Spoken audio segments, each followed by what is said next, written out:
Well, just before I answer you directly, I can just weigh in on what my fellow panelists have said. Well, I think a total shutdown will be inevitable if we do not comply with the current directives by the government.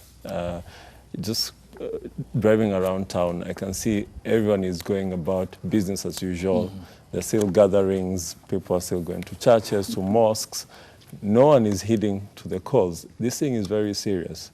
And I just came back from Europe about 2 weeks ago, and I was in the heat of things.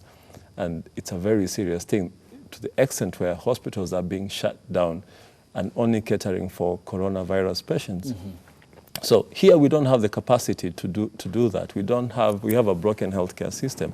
So we need to weigh the options. Do we contain this thing right now, keep it at 4 cases, or do we go around assuming everything is normal, business as usual, and if this thing blows out of proportion, what will we do?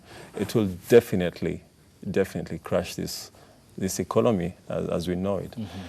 Going back to the demographics, I'm sure most of us are following the situation in Europe, and you can see, like in Italy, where most patients who are unfortunately dying from COVID-19 are elderly patients. So you're getting patients over 65, people with hypertension, diabetes, cancer, underlying health conditions, and younger people, especially people who are smokers, because the thing affects the respiratory system. So if your respiratory system is not that good, you're likely to suffer more. So for the younger population, and we are lucky in Africa, the demographics are, we have most people under the age of 35. So I don't think it's going to be that serious in terms of mortality, because most people are young and fit. But we need to take care of the vulnerable in society. So the elderly, the ones with other existing medical conditions. So for you, actually right now the advisory from CDC, WHO is young people are the key to whether this isolation or these measures put in place succeed, because if you contract as a young person, I'm sure you've seen many footballers are posting up photos on social media. They're doing well. Yeah, they're doing well. They're at home. Nothing much is happening to them.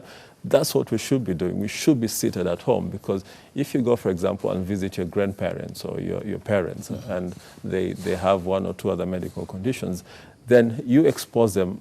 They'll get the thing, but they're not going to react to the same way you react to it. They're probably going to be sicker, affected faster, requiring hospital care.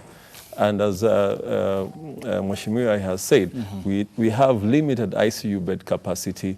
If we get our elderly, people who have comorbid conditions in hospital, they're going to break the health system. So let everyone take this thing, personal responsibility.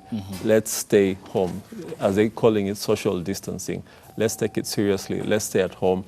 And if need be, I would encourage the minister, without causing any panic or any fear, if we get to like 10 or 20 cases, in my opinion, a lockdown would be very warranted, because in Italy, for example, they hesitated to do that. And they pay the price. And they pay the price. Yes. So other people are learning from, it's actually called, Italy is a case study. Everyone is looking at what the mistakes Italy did and trying to correct. Not to repeat that Not to repeat the mistakes. So I think if we get to 10 cases, we should have a total shutdown.